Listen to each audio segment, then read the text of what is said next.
அனைவருக்கும் வணக்கம். தமிழ் அஸ்ட்ரோவிஷன் உங்களை அன்புடன் வரவேற்கிறது. சென்ற வீடியோ காணொலி தொகுப்பில் ஏப்ரல் மாத ராசி பலன்களின் முதல் பகுதியாக மேஷம், சிம்மம் மற்றும் தனுசு ராசிக்கான பொது பலன்களை பார்த்தோம். இந்த வீடியோ காணொலி தொகுப்பில் நாம் காண இருப்பது ரிஷபம், கன்னி மற்றும் மகரம் ராசிக்கான ஏப்ரல் மாத 2018ஆம் ஆண்டு பொது பலன்கள்.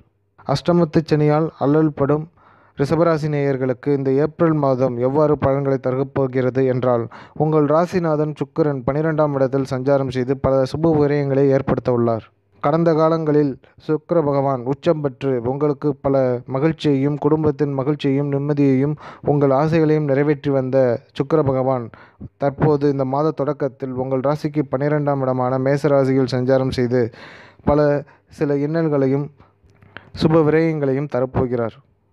8ஆம் இடத்தில் இருக்கும் செவ்வாய் சனி சேர்க்கையானது உங்கள் வாழ்க்கையில் நீங்கள் எடுத்து வைக்கும் தொழில் முன்னேற்றத்திற்கு சிறு சிறு தடைகளை அவ்வப்போது கொடுத்து வந்திருந்தாலும், உங்கள் லாபஸ்தானத்தில் தற்போது இருக்கும் கிரக நிலைகளை பொறுத்து, அதாவது ஏப்ரல் மாதம் முதற் பகுதி, அதாவது ஏப்ரல் மாதம் 1ஆம் தேதி முதல் 15ஆம் தேதிக்கு முன்பாக சூரிய பகவானும் புத பகவானும் உங்கள் ராசிக்கு 11ஆம் இடமான மீன ராசியில் சஞ்சாரம் செய்வது உங்கள் ராசிக்கு ஒரு அனுகூலமான காலகட்டத்தை கொடுக்கக்கூடிய காலகட்டமாக அமையும். லாபம் இரட்டிப்பாகும், தேவைகள் பூர்த்தியாகும், பண தேவைகள் பூர்த்தியாகும்.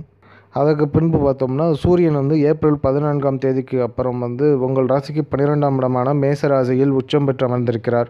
உங்கள் தனக்காரகன் என சொல்லப்படுகின்ற 2ஆம் வீட்டு மிதுன ராசிக்கு அதிபதி புத பகவானானவர் உங்கள் ராசிக்கு 11ஆம் இடத்திலேயே சஞ்சாரம் செய்து உங்களுக்கு லாபத்தை, அதிக அளவில் பணப்புழக்கத்தை ஏற்படுத்த உள்ளார். இந்த காலகட்டத்தில் உங்களுக்கு பணப்புழக்கம் சற்று அதிகமாகவே இருக்கும் அப்படின்னு சொல்லலாம். அதே நேரத்தில் செலவுகளும் உண்டு. மாதம் முதல் பகுதியில் ஒரு ஃபர்ஸ்ட் ஆஃப், செகண்ட் ஆஃப் அப்படின்னு 2 பகுதியாக பிரிச்சிங்கன்னா, முதல் பகுதியில் அதிக செலவுகளும் உண்டு, காரிய தடங்கல்களும் உண்டு. புதிய தொழில் முயற்சிகள் எல்லாம் தடங்கல்களும் தங்குதடைகளும் உண்டாவதற்கான வாய்ப்புகள் இந்த காலகட்டத்தில் உண்டு. மாத பின்பகுதி அப்படின்னு பார்க்கும் பொழுது சுக்கிர பகவான் உங்கள் ராசியில் அமரக்கூடிய காலம் வருகிறது. உங்கள் ராசியில் சுக்கிர பகவான் அமர்ந்து உங்கள் எண்ணங்களையும் உங்கள் செயல்களையும் நீங்கள் நினைத்ததை நடத்தி காட்டக்கூடிய வல்லமையையும் திறமையும் உங்களுக்கு வழங்கப் போகிறார். இந்த மாதத்தில் உங்களுக்கு முதற் பகுதி கொஞ்சம் சாதாரணமாக இருந்தாலும் 2ஆம் பகுதியில் உங்களுக்கு பல நன்மைகள் ஏற்பட போகிறது. இந்த 9ஆம் இடத்தில் இருக்கக்கூடிய கேது பகவான் உங்களுக்கு ஆன்மீகத்தில் ஒரு நாட்டத்தையும், ஆன்மீகத்தில் ஒரு ஈடுபாடையும், ஆன்மீக தொடர்பான ஒரு பயணங்களையும் கொடுத்து கொண்டே இருப்பார். பல கஷ்டங்கள், பல இன்னல்கள், எந்த கோயிலுக்கு சென்றால் எங்கள் கஷ்டம் விடுபடும், என்ன காரியங்கள் நினைத்தது எதையும் செய்ய முடியவில்லையே என பல வகைகளில் துன்பப்படுபவர்கள் கேது பகவானானவர் ஒரு ஞானத்தை கொடுத்து ஒரு ஆன்மீக பயணமாக கோயில்களுக்கும் திருத்தலங்களுக்கும் செல்லக்கூடிய ஒரு வாய்ப்பினை நல்குவார். இந்த காலகட்டமானது உங்களுக்கு அஷ்டமத்து சனிக்காலம், செவ்வாய் சேர்க்கையோடு பெற்றிருப்பதனால் போக்குவரத்தில் சற்று கவனமாக இருக்க வேண்டிய சூழ்நிலை உண்டு. இரவு நேர பிரயாணங்களை தவிர்ப்பது நலம். சிறு விபத்துகள் ஏற்படுவதற்கான வாய்ப்புகள் உண்டு என்கிறதுனால பயணங்களின் போது மிகவும் கவனமாக செயல்படுவது நலம். வண்டி வாகனங்கள் ஓட்டும் பொழுதும், சாலைகளில் பயணம் செய்யும் பொழுதும் சற்று கவனமுடன் இருப்பது நன்மை பயக்கும்.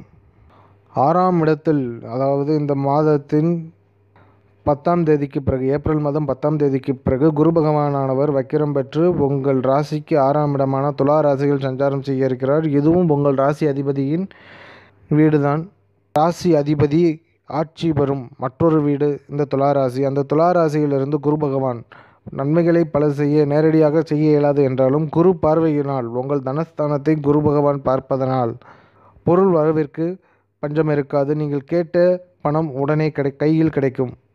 உங்கள் பண தேவைகள் அனைத்தும் பூர்த்தியாகக்கூடிய காலகட்டமாக இந்த காலகட்டம் அமையும்.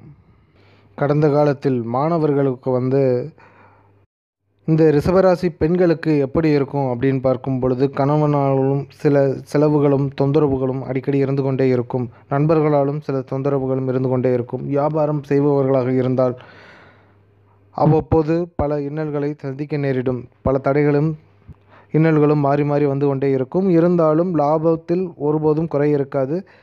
இந்த மாத தொடக்கத்தில் சூரிய பகவானானவர் உங்கள் ராசிக்கு 11ஆம் இடத்தில் புதனுடன் சேர்ந்து சஞ்சாரம் செய்வதாலும் உங்கள் லாபத்தை இரட்டிப்பாக்கும் எண்ணத்தில் நீங்கள் எடுக்கும் முயற்சிகள் அனைத்தும் வெற்றி கிட்டும். இந்த ஏப்ரல் மாதம் 8 மற்றும் 8ஆம் தேதி உங்களுக்கு சந்திராஷ்டம தினம் ஆதலால் சற்று கவனமுடன் இருப்பது நலம் உண்டாகும். இந்த காலகட்டத்தில் நீங்கள் எடுக்கும் முக்கியமான முடிவுகளை சற்று தள்ளி போடுவது நலம். நீண்ட தூர பிரயாணங்கள் அல்லது பிரயாணங்களை தவிர்ப்பதும் நலம். மூன்றாம் இடத்தில் இருக்கும் ராகு பகவானால் சகோதரர்களால் அவ்வப்போது சில இன்னல்களையும் பகைகளையும் சம்பாதித்தாலும் எலக்ட்ரானிக் பொருட்கள் மூலமாகவும் மின் சாதனங்கள் மூலமாகவும் சில வகைகள் நன்மைகள் ஏற்பட போகின்றன. உங்களுக்கு மின்சாதன பொருட்கள், மொபைல் ஃபோன்கள், எலக்ட்ரானிக்ஸ் கருவிகள் ஆகியவற்றில் ஈடுபாடு உங்களுக்கு இந்த காலகட்டத்தில் சற்று அதிகமாகவே இருக்கும். இந்த மாத பிற்பகுதியில் உங்களுக்கு காது தொடர்பான கேட்கும் திறன் சற்று பாதிப்பு ஏற்படுத்தக்கூடும். மற்றபடி உங்கள் ராசிக்கு இந்த மாதமானது பல இன்னல்கள் இடையூறுகளை தந்தாலும் ஒரு ஆன்மீகம் தொடர்பான சிந்தனைகளையும் கொடுத்து, ஆன்மீக பயணங்களையும் கொடுத்து, அனைத்து வகையிலும் நன்மைகளை பெறக்கூடிய ஒரு வழியில் உங்களை நடத்தி செல்லவும், ஒரு நல்ல எதிர்காலத்தையும் நல்ல முன்னேற்றத்தையும், எதிர்கால தொழில் தொடர்பான முக்கிய முடிவுகளை எடுப்பதற்கு ஒரு அஸ்திவாரம் போடக்கூடிய காலகட்டமாக இந்த காலகட்டம் உங்களுக்கு அமையும்.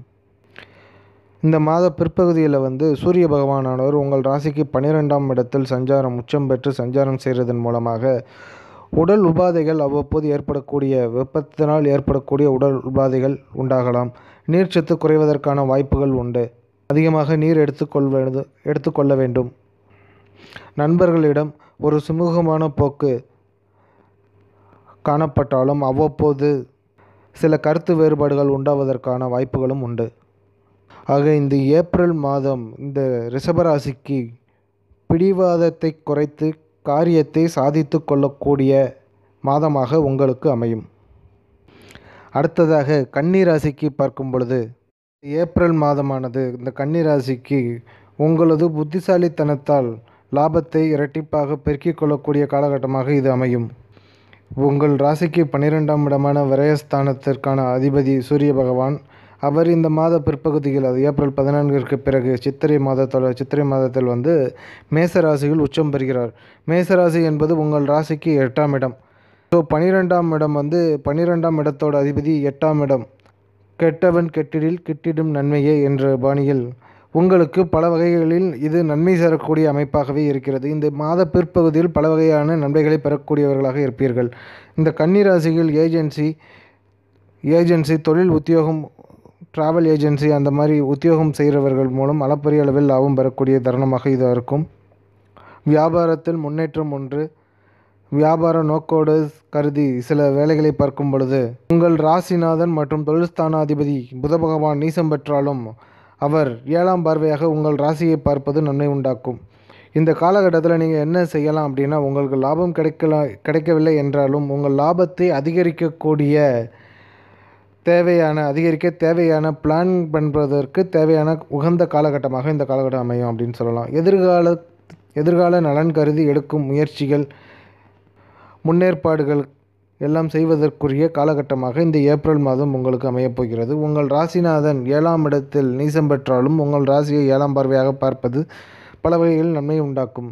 4ஆம் இடத்தில் செவ்வாய் சனி சேர்க்கையானது அர்த்தாஷ்டம சனி பகவானால் சில இன்னல்கள் இடையூறுகள் இருந்தாலும் குரு பகவான் 2ஆம் தனஸ்தானத்தில் குரு பகவான் இருப்பதால் பல வகைகள் பொருள் வளவு அதிகமாகவே இருக்கும். சுக்கிரன் இந்த மாத இறுதியில் ஆட்சி பெற்று இருப்பதாலும் உங்கள் பாக்கியஸ்தானம் வலுப்பெற்றுள்ளது என சொல்லலாம். குலதெய்வ வழிபாடுகள் மூலமாகவும் மகாலட்சுமி வழிபாடு செய்வதன் மூலமாகவும் உங்கள் லாபங்களையும் தனச்சேர்க்கையும் குடும்பத்தில் லட்சுமி கடாட்சமும் நண்பர்களுடனும் மனைவியுடனும் இருந்து வந்த கருத்து வேறுபாடுகள் அனைத்தும் நீங்கி வாழ்க்கையை ஒரு முன்னேற்ற பாதையில் எடுத்து செல்லக்கூடிய காலகட்டமாக இந்த காலகட்டம் உங்களுக்கு அமையும். இந்த 11ஆம் இட குரு பகவான் என்ன செய்வார் அப்படின்னா, உங்களுக்கு நீண்ட தூர பிரயாணங்களையும் சுற்றுலா செல்வதற்கான வாய்ப்புகளையும் கொடுப்பார். வெளியூர் சுற்றுலாக்கள், வெளியூர் பிரயாணங்கள், இருக்கிற இடம் விட்டு ஸ்டேட்டு போய் சுற்றுலா மாதிரி போயிட்டு வர்றதற்கான வாய்ப்புகள் அதிகரிக்கும். பிரயாணங்கள் அதிகரிக்கும். உங்கள் ராசிநாதன் ஜலராசிகளில், அதாவது கடக, விருச்சிகம், மீனம், இந்த 3 ராசிகளும் ஜலராசிகள் என்று சொல்வார்கள். இந்த ஜலராசிகளில் சஞ்சாரம் செய்வது, உங்கள் தொழில் ஸ்தானாதிபதி ஜலராசிகளில் சஞ்சாரம் செய்வதன் மூலமாக கடல் தாண்டிய வருமானங்கள், கடல் தாண்டி உத்தியோகம் செய்பவர்கள் மூலம் அனுகூலமான ஒரு சூழ்நிலை உண்டு. அவர்கள் மூலமாகவும் ஏதாவது ஒரு அனுகூலமான நிலை உண்டு. அவர்கள் மூலமாக நீங்கள் எடுக்கும் முயற்சிகள் அனைத்தும் வெற்றி கிடைக்கும். பணப்புழக்கம் அதிகரிக்கும். மாத தொடக்கத்தில் உங்கள் தைரியஸ்தானத்தில் இருந்து வந்த குரு பகவான் வக்கரம் பெற்று உங்கள் ராசியின் தனஸ்தானமான 2ஆம் ஸ்தானத்தில் சஞ்சாரம் செய்வது மிகப்பெரிய அளவில் நன்மைகளை செய்யக்கூடிய அமைப்பு ஆகும். இந்த காலகட்டத்தில் நீங்கள் குடும்பத்தில் சுப நிகழ்ச்சிகளை நடத்தலாம். திருமண வயதில் உள்ளவர்கள் திருமண ஏற்பாடுகள் தாராளமாக செய்யலாம். திருமண வயதில் உள்ளவர்களுக்கு திருமண வரன் தேடுபவர்களுக்கு அதற்கு எடுக்கும் முயற்சிகள் அனைத்திலும் வெற்றி கிடைக்கும். இந்த மாத தொடக்கத்தில் உங்கள் ராசிநாதன் புதன் நீசம் பெற்று அமர்ந்திருந்தாலும் குரு பகவானானவர் விருச்சிக ராசியிலிருந்து இந்த மாத தொடக்கத்தில் விருச்சிக ராசியிலிருந்து பார்வையின் மூலம் விருச்சிக ராசி குருவின் பார்வையின் மூலம் பல நன்மைகளை அடையப் போகிறார். மாத தொடக்கத்தில் சில விரயங்கள் இருந்தாலும் இந்த மாத பிற்பகுதியில் உங்களுக்கு பலன்களையும் லாபங்களையும் பொருள் வரவுகளையும் தன வரவுகளையும் குடும்பத்தில் மகிழ்ச்சியையும் கொடுக்கக்கூடிய அற்புதமான மாதமாக இந்த மாதம் இருக்கும்.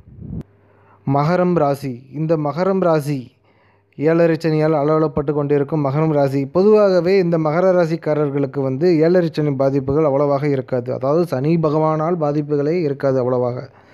காரணம் என்னன்னு கேட்டிங்கன்னா, இந்த ராசியோட அதிபதியே சனி பகவான் தான். அவர் இருக்கும் உங்கள் சுய ஜாதகத்தில் அவர் நல்ல நிலைமை பெற்றிருந்தால் 7.5 சனி பாதிப்புகள் உங்களுக்கு அவ்வளவாக இருக்காது. உங்களுக்கு விரைய சனி காலகட்டம், இந்த 2 ஆண்டுகள் 7.5 சனி காலகட்டத்தின் தொடக்க காலகட்டம் விரைய சனி காலகட்டமாகும். இந்த ஏப்ரல் மாத பிற்பகுதியில் உங்கள் அஷ்டமஸ்தானாதிபதி